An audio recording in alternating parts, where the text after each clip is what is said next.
il y a, il y a un énorme problème, c'est la peur. Et malheureusement, la peur, c'est un sentiment naturel, hein, tout le monde peut avoir peur, moi-même ça m'arrive, il n'y a pas y a pas de problème là-dessus. Mais le fait que les gens aient peur par toute cette intimidation, cette pression, ce chantage, les gens ont du mal à se parler entre eux. Et donc on évite certains sujets. C'est comme ça que ça se passe. Les gens se retrouvent plutôt sur les réseaux, en fait, sur Internet, parce qu'il y a l'avantage de l'anonymat.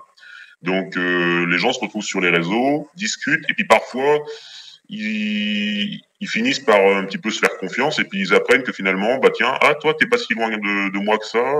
Voilà, c'est un petit peu comme ça que ça se passe. Mais dans les brigades, il y a vraiment, c'est d'ailleurs fou, hein, il y a des collègues qui viennent la boule au ventre faire leur métier. Enfin, c'est quand même un sacré problème parce qu'en fait, on peut pas exercer un métier comme le nôtre, si on vient tous les jours la boule au ventre, il faut qu'on soit serein, il faut qu'on soit paisible pour effectuer nos missions. On a quand même une arme avec nous, on a quand même, euh, on va dire, la violence légitime qu'on nous accorde. Donc, on peut difficilement effectuer nos missions si tous les jours, effectivement, on vient la boule au ventre.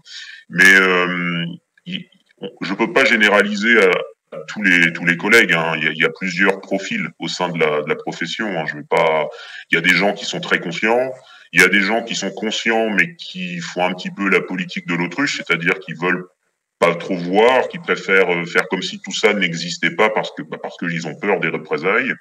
Et puis vous avez d'autres profils, malheureusement ça je le déplore, mais ça existe, il faut aussi en parler, qui fonctionnent on va dire pratiquement comme des complices, avec beaucoup de zèle, et puis qui font beaucoup de tort à notre profession aussi. Hein. Ça je le regrette vraiment, c'est qu'on a vraiment des collègues qui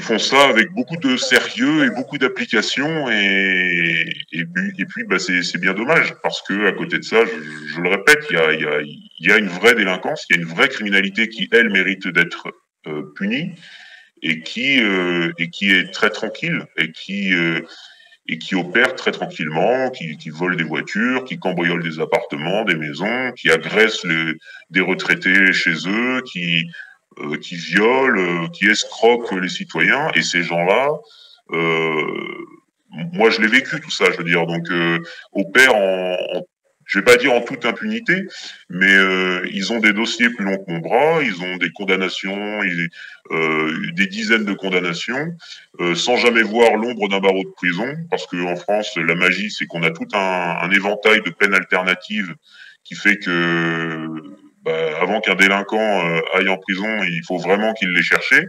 Mais ce que je vous dis là, c'est vrai pour une partie de la population, parce qu'une autre partie de la population, les gilets jaunes, les convois de la liberté, les soignants qui ont manifesté pendant un an, j'en oublie d'autres, ceux qui ont manifesté contre le pass sanitaire puis le pass vaccinal, tous ces gens-là, par contre, n'ont pas subi la même clémence, que la délinquance, quoi. C'est-à-dire que eux, comme ils remettaient en cause directement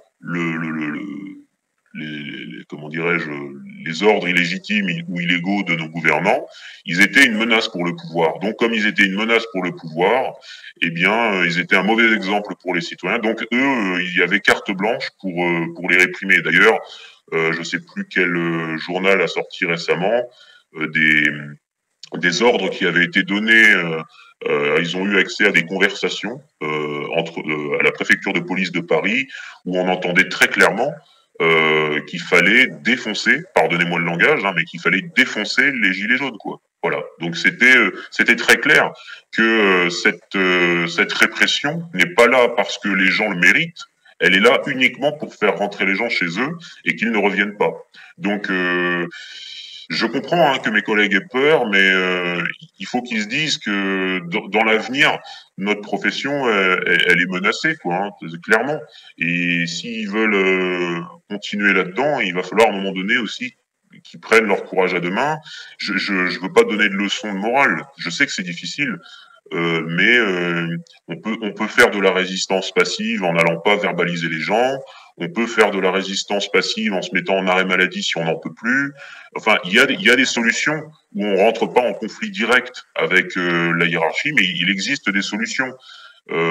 Et ça, il va bien falloir y penser parce que ce qu'ils sont en train de faire aujourd'hui en France, la destruction du service public, la destruction de l'hôpital public, la destruction de l'école publique.